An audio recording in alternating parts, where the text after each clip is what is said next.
আসসালামু আলাইকুম। শুভ সকাল সাজেক বাড়ি থেকে। এটি হচ্ছে মেঘরানী রিসোর্ট। মেঘরানী রিসোর্ট থেকে সাজেকের সকালের ভিউ।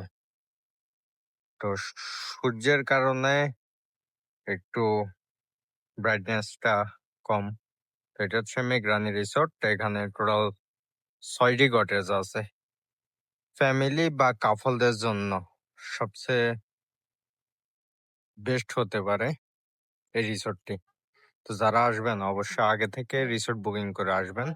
আর অবশ্যই কাপল, ফ্যামিলি এবং বন্ধু-বান্ধব নিয়ে যদি থাকতে চান, একবার হলেও ট্রাই করতে পারেন।